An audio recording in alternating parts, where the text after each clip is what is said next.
Hello everyone, I am Avinash Pawar working as a PGT English in EMRS Maveshi.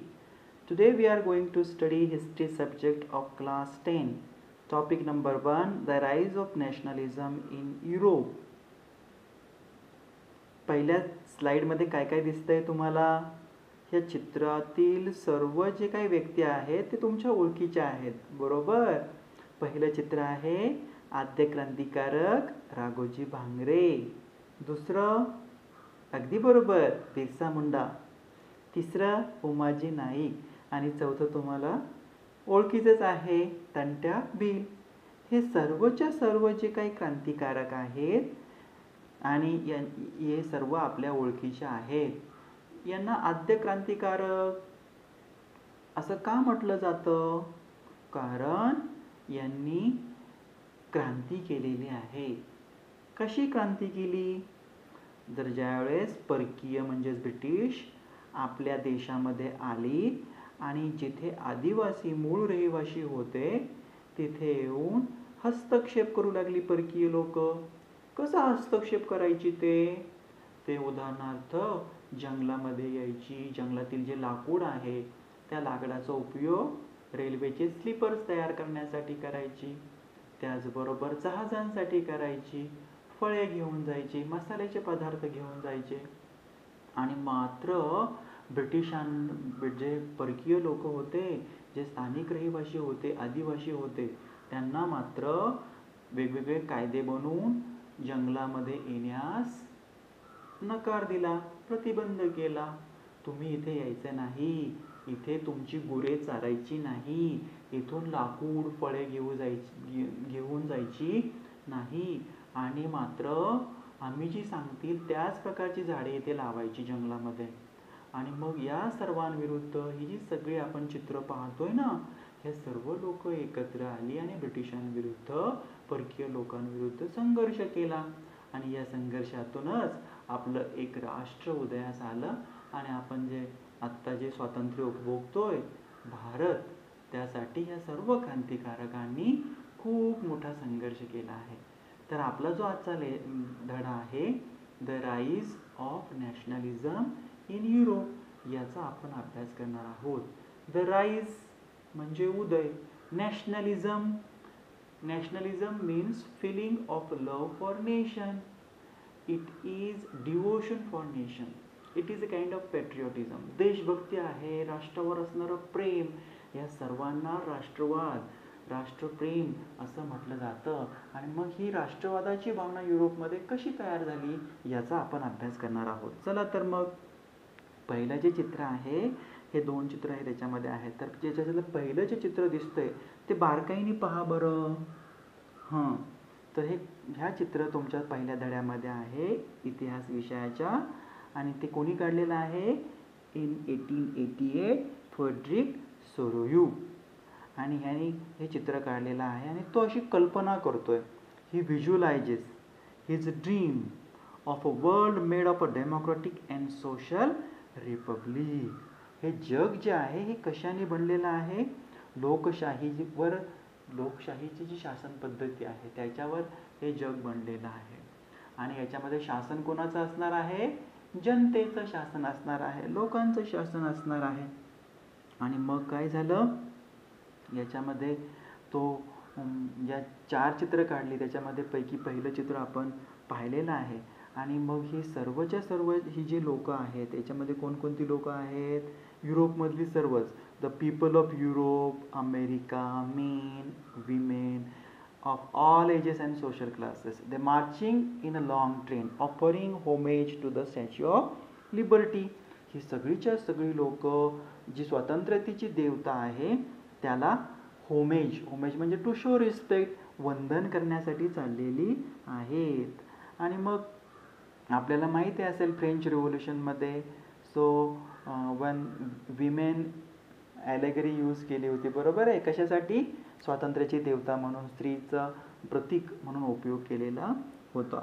तर त्या स्वातंत्र्याच्या देवतेमध्ये, statue of लिबर्टीमध्ये, in her one hand there is torch of enlightenment, ज्ञानप्रकाश आहे.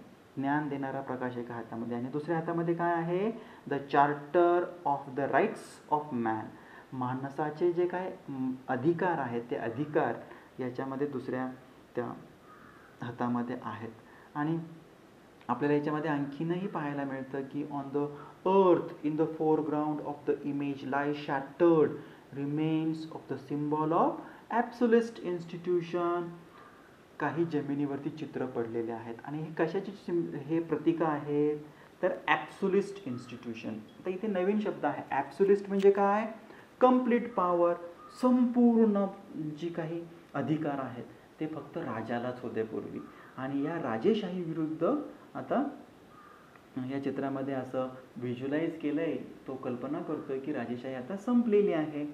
आणि मग पुढे काय होतं, तर आपल्याला पाहायला मिळतं की त्याच्यामध्ये सोरुयू हॅज अ उटोपियन विजन.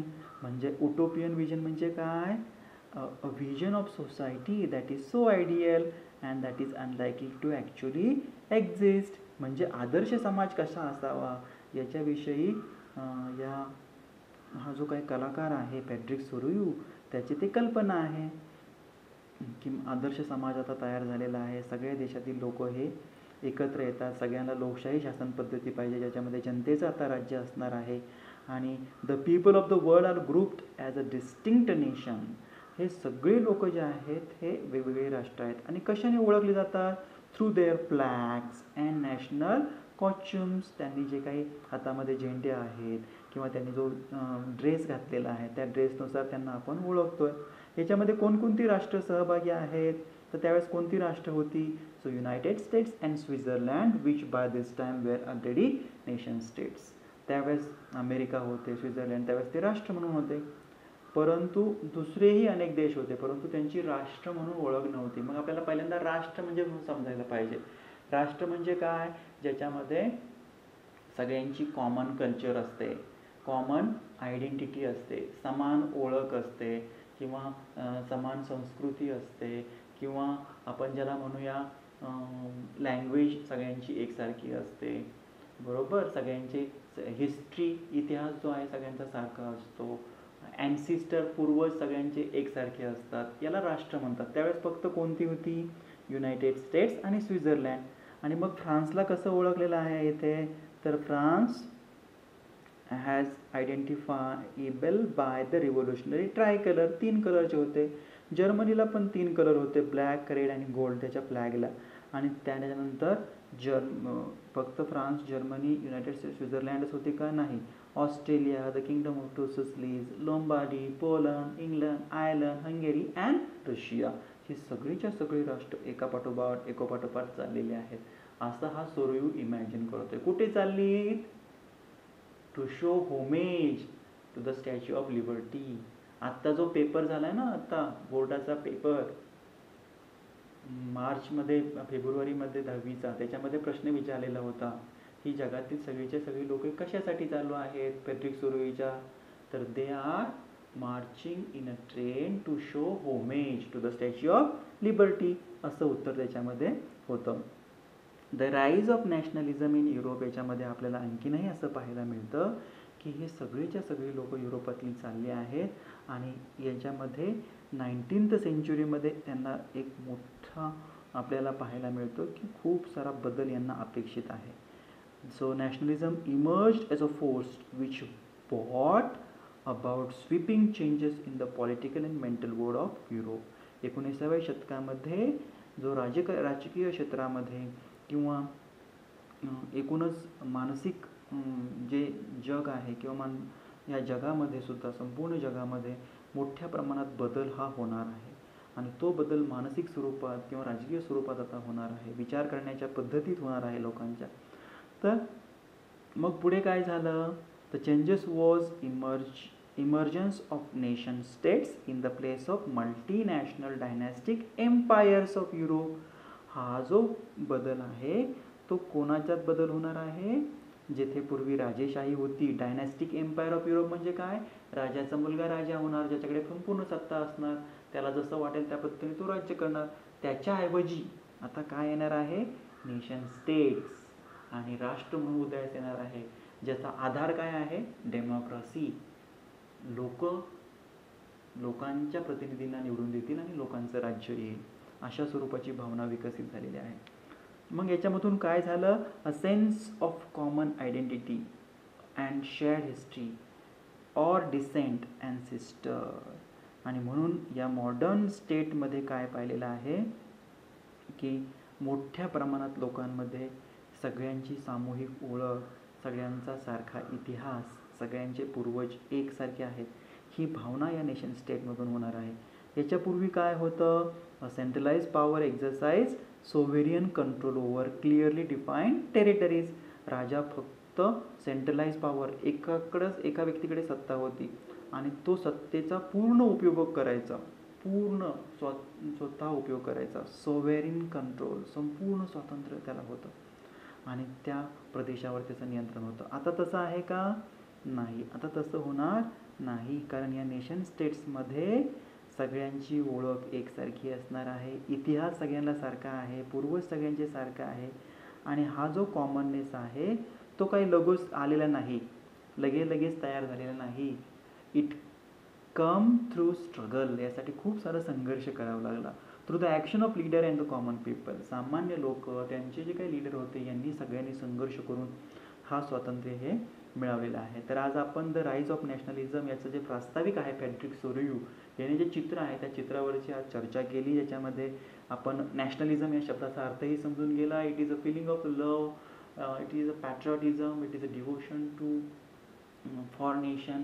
संपूर्ण राष्ट्रभक्ती आपण म्हणूया, राष्ट्रावरती असणारं प्रेम, हे सगळं आपल्याला याच्या प्रास्ताविकामध्ये पाहायला मिळतं. आणि सगळीच्या सगळी राष्ट्र जे आहेत युरोपातील हे वंदन करतायत स्वातंत्र्यतेच्या देवीला. आणि ज्या देवी संपूर्ण राष्ट्रांचा आधार काय आहे, हे सगळे राष्ट्र कशाच्या आधारावर तयार झालेले आहेत, लोकशाहीच्या, जिथे लोकांचं राज्य आता प्रस्थापित झालेलं आहे, असं पॅट्रिक सोरेयू इमॅजिन करतो आहे. So thank you very much for watching this video.